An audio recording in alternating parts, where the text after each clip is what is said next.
Hello friends, आज हम पढ़ेंगे कोऑर्डिनेट ज्योमेट्री यानी कि नियामक ज्यामिति। आज हम पढ़ेंगे नियामक ज्यामिति। इसमें जो है बिहार बोर्ड में जो इम्पोर्टेंट क्वेश्चन जो पूछता है, आज हम सिर्फ उस पर बात करेंगे।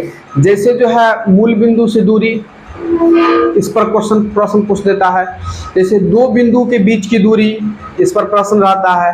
जैसे कि त्रिभुज के क्षेत्रफल, आपको जो त्रिभुज के क्षेत्रफल से रिलेटेड क्वेश्चन मिलेगा। मतलब जो है और क्वेश्चन रहेगा, सिद्ध कीजिए कि बिंदु संरेख है या नहीं।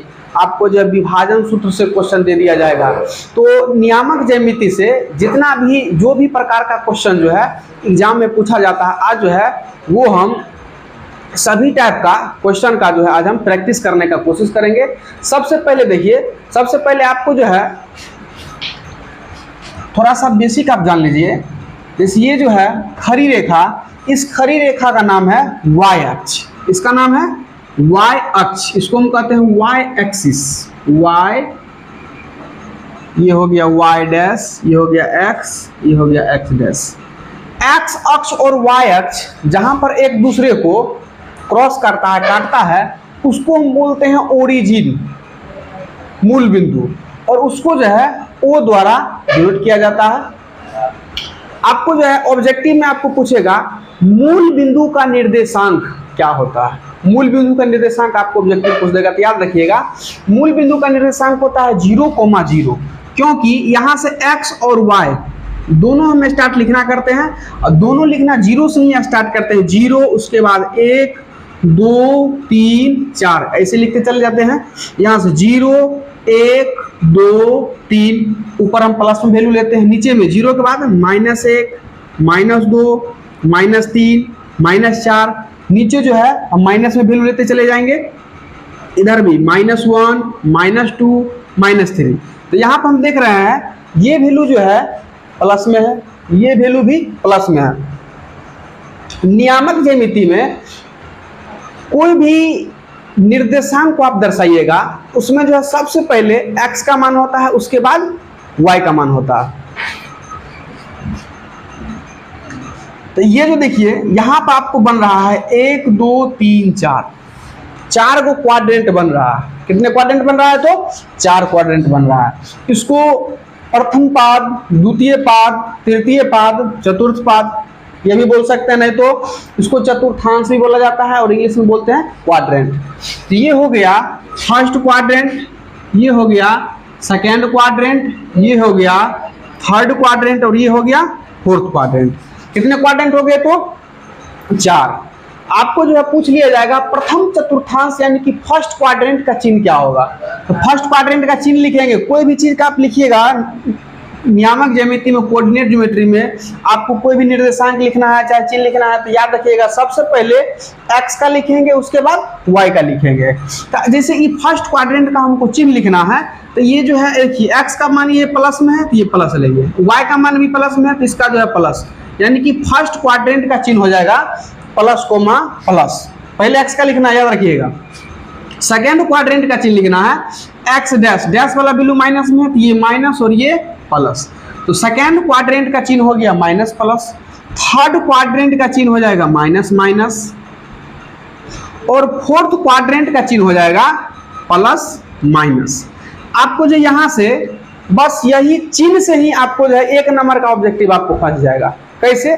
जैसे आपको क्वेश्चन दे देगा -3, -2, क्वेश्चन दे दिया -3, -2 किस चतुर्थांश में स्थित है।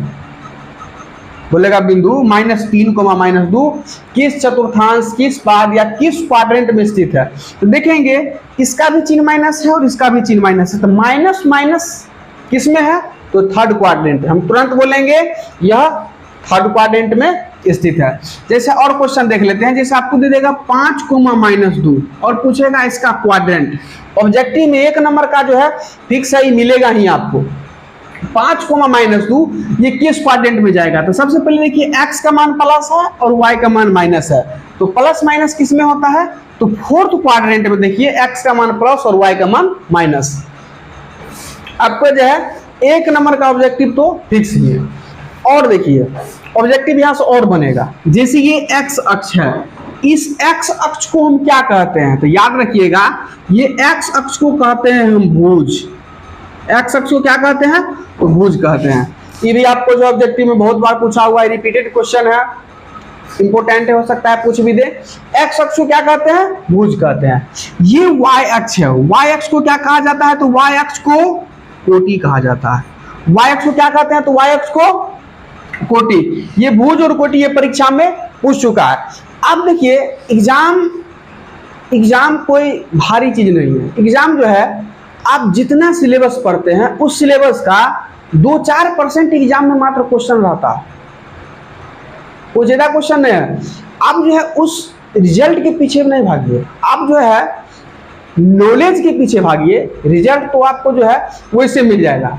रिजल्ट की खुशी ज्यादा दिन तक नहीं रहती है, मात्र जो है रिजल्ट की खुशी 2-4 दिन महीना भर रहेगा। उसके बाद जो है मार्कशीट आपको जो है बक्सा में धरे धरे रह जाएगा।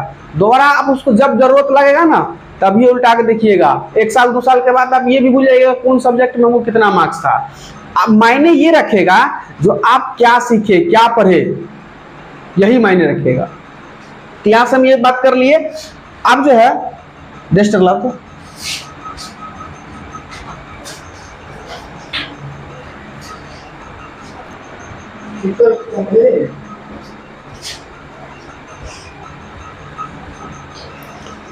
अब जो है अगला पॉइंट पे बात करते हैं। जैसे आपको जो है हम प्रूफ करके हम नहीं दिखा रहे हैं सीधा जो है, क्योंकि ये रिवीजन क्लास है। आपको जो है सिर्फ फार्मूला से रिलेटेड कैसे क्वेश्चन एग्जाम में पूछेगा हम उस पर बात करेंगे। जैसे क्वेश्चन है 3,4 की दूरी मूल बिंदु से निकालें। मूल बिंदु से निकालें। क्वेश्चन है 3,4 की दूरी मूल बिंदु से निकालें। क्वेश्चन का टाइप देखिए, उसके बाद जितना भी क्वेश्चन रहेगा मूल बिंदु से दूरी आपको अगर कहीं भी पूछता है, मूल बिंदु से दूरी अगर आपको पूछता है तो उसके लिए मात्र एक ही फॉर्मूला है। मूल बिंदु से दूरी निकालने का लिखेंगे मूल बिंदु से दूरी। मूल बिंदु से दूरी निकालने का फॉर्मूला है √(x² + y²। x का मान है 3 का स्क्वायर कर देंगे, प्लस y का मान है 4 का स्क्वायर कर देंगे, ये रूट है तो रूट लगा देंगे। 3 का स्क्वायर हो जाएगा 9, 4 का स्क्वायर 16, 16 9 हो जाएगा 25 और 25 का वर्गमूल निकल जाएगा 5। इकाई लिख देंगे, यूनिट लिख देंगे, मात्रक लिख देंगे, जो लिखना लिख देंगे। क्वेश्चन था 3,4 की दूरी मूल बिंदु से निकालें। क्या किए, मूल बिंदु से दूरी निकालने का फॉर्मूला सिर्फ याद रखना है √(x² + y²। √(x² + y²। x का मान पहले वाला होता है, x का मान हम 3 रख दिए। y का मान दूसरे वाला होता है, y का मान 4 रख दिए। 3 का स्क्वायर 9, 4 का स्क्वायर 16, 16 9 25 का वर्गमूल 5। तो इस प्रकार का क्वेश्चन कोई भी मिले मूल बिंदु से दूरी वाला, ये फॉर्मूला पर आपका बन जाएगा। अब हम बात करेंगे दो बिंदु की बीच की दूरी। इस पर भी क्वेश्चन आपको प्रश्न मिलेगा, ऑब्जेक्टिव में रहेगा ये सब। दो बिंदु के बीच की दूरी, उससे रिलेटेड देख लेते हैं क्वेश्चन। जैसे क्वेश्चन रहेगा 4,5 की दूरी 6,5 से निकालें। चाहे दे देगा बिंदु 4,5 तथा बिंदु 5,7 के बीच की दूरी निकालें। बिंदु 4,5 तथा बिंदु 5,7 के बीच की दूरी निकालें। तो दो बिंदु आ गया, तो दो बिंदु के बीच की दूरी का आपको फॉर्मूला याद रखना है। दो बिंदु के बीच की दूरी का फॉर्मूला होता है √(x1 - x2 का whole square plus y1 - y2 का होल स्क्वायर। क्या है formula? Root under x1 minus x2 का whole square plus y1 minus y2 का होल स्क्वायर। अब यहां से देखिए x1 का मान है 4, x2 का मान है 5, 4 माइनस 5 का होल स्क्वायर कर लिए y1 का मान हो गया 5 माइनस y2 का मान कितना हो गया 7, 5 में से 4 गया 1, बौरंग के चिन्ह माइनस लिखेंगे, माइनस 1 का स्क्वायर प्लस 7 में से 5 गया 2, बड़ा अंक का चिन्ह माइनस लिखेंगे, यहां से माइनस 1 का स्क्वायर 1, 2 का स्क्वायर 4 यानी कि रूट अंडर 5 कहीं लिख देना है। तो ये हो गया दो बिंदु के बीच की दूरी। कोई भी प्रश्न मिलेगा उसके लिए फॉर्मूला आपको याद रखना है, root under x1 minus x2 का whole square plus y1 minus y2 का होल स्क्वायर। ये जो है नियामक ज्यामिति से, कोऑर्डिनेट ज्योमेट्री से आपको परीक्षा में जो है टोटल मिलाकर के, ऑब्जेक्टिव सब्जेक्टिव मिलाकर के 10 नंबर का पूछा ही जाता है। तो देख लिए दो बिंदु का बीच की दूरी। अब जो है प्रैक्टिस हम करते और आगे बढ़ते चलेंगे। अब हम बात करेंगे मध्य बिंदु का निर्देशांक। ये भी एग्जाम में आपको मिल जाएगा, मध्य बिंदु का निर्देशांक। क्वेश्चन है 4,5 तथा 3,2,3 के मध्य बिंदु का निर्देशांक निकालें। निर्देशांक निकालें। क्वेश्चन है 4,5 तथा 2,3, 4,5 तथा 2,3 के मध्य बिंदु उसका निर्देशांक निकालना है। यानी कि कोई पॉइंट है ये 4,5 और ये पॉइंट है 2,3, इसका जो है मिड पॉइंट जो होगा उसका हमको निर्देशांक चाहिए। तो फॉर्मूला है मध्य बिंदु का निर्देशांक। इसका फॉर्मूला होता है x1 प्लस x2 बट्टा 2 कोमा y1 प्लस y2 बट्टा 2। x1 का मान है 4, x2 का मान है 2 बट्टा 2, y1 का मान है 5, y3 का मान है 3 बट्टा 2। आप देख लीजिए 4 2 6 बट्टा 2, 5 3 8 बट्टा 2, 2 तिया 6, 2 चौका 8, तो यहाँ से 3,4। मध्य बिंदु का निशान कितना निकल गया? तो 3,4 निकल गया।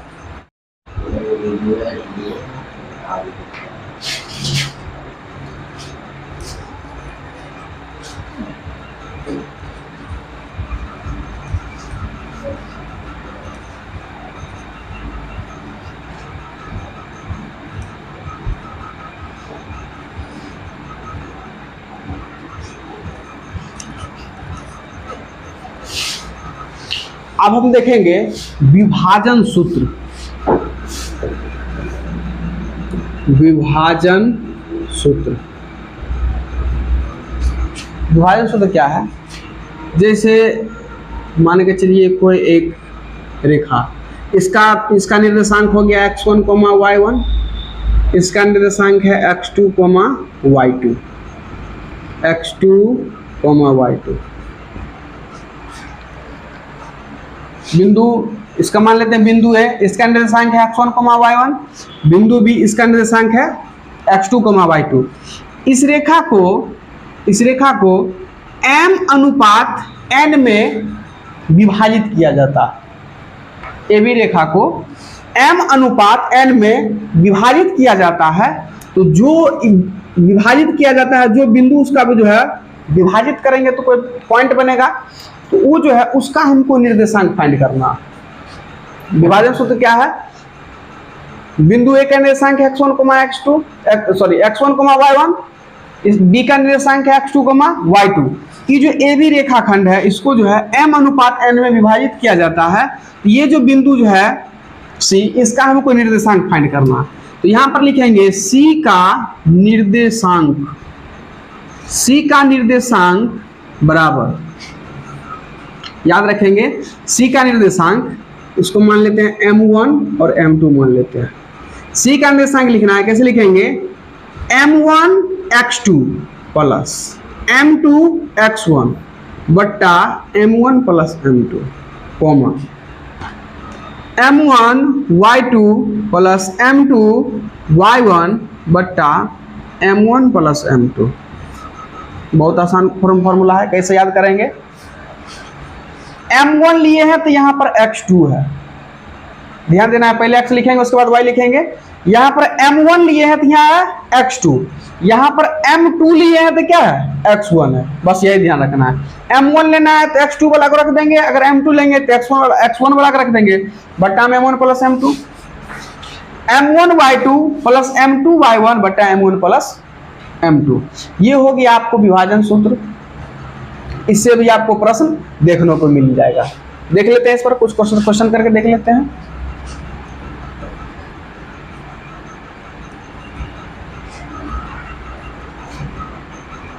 ये विभाजन सूत्र देख लिए। इसके बाद हम देखते हैं त्रिभुज का क्षेत्रफल, इसका भी अहम भूमिका निभाता है। इससे भी क्वेश्चन आपको देखने को मिल जाएगा। ए बी सी, इसका निर्देशांक x1 y1 x2 y2 x3 y3। एक त्रिभुज है, त्रिभुज का निर्देशांक लिख लिए। बिंदु ए का निर्देशांक है x1 y1, बी का है x2 y2, सी का है x3 y3। इसका फॉर्मूला है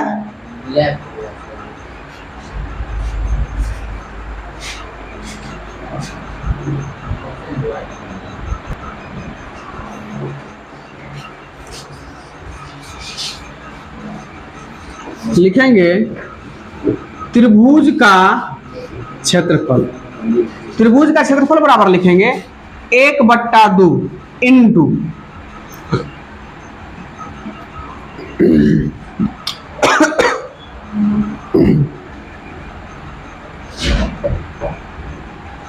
लिखेंगे त्रिभुज का क्षेत्रफल बराबर 1/2 इंटू, देखिएगा जैसे जैसे हम लिख रहे हैं वैसे ध्यान देना है। फॉर्मूला बड़ा है लेकिन सही से देखिएगा तो एक बार में ही आपको याद हो जाएगा। 1/2 इंटू एक्स वाला सबको बाहर रखना है, लिखेंगे x1 इंटू, तो ई वाला को छोड़ देंगे, यहां से लिखेंगे y2 minus y3 plus x1 लिख लिए थे तो अब क्या लिखेंगे x2 लिख रहे हैं तो ई वाला छोड़ देंगे, यहां से लिखेंगे y3 minus y1 plus x2 भी हो गया।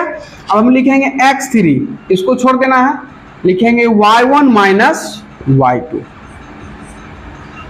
फॉर्मूला है बड़ा लेकिन जो है जैसे बताए हैं वैसे लिखिएगा, बिल्कुल याद हो जाएगा। फॉर्मूला याद नहीं भी रहेगा तो आपको हम जैसे बताए हैं वैसे लिखिएगा। क्वेश्चन बिना फॉर्मूला के भी आप बना सकते हैं। कैसे लिखे फॉर्मूला आप वो ध्यान दीजिए। ये लिखे x1 लिखे, इसको छोड़ दिए, यहाँ आगे यहाँ y2 था माइनस क्या लिख लिए y3, x1 का काम खत्म हो गया। अब x2 लिखे, इसको छोड़ दिए, तब क्या लिख रहे हैं y3 माइनस y1, ठीक। उसके बाद x3 लिख रहे हैं, इसको छोड़ देंगे यहां से y1 माइनस y2। आपको जो है त्रिभुज का क्षेत्रफल इससे रिलेटेड क्वेश्चन मिलेगा। त्रिभुज का क्षेत्रफल निकाले नहीं तो आपको बोलेगा सिद्ध कीजिए कि तीनों बिंदु संरेख हैं। उस समय भी त्रिभुज के क्षेत्रफल को हम 0 करके जो है हम प्रूफ कर सकते हैं जो बिंदु संरेख है। तो अब देखते हैं क्वेश्चन।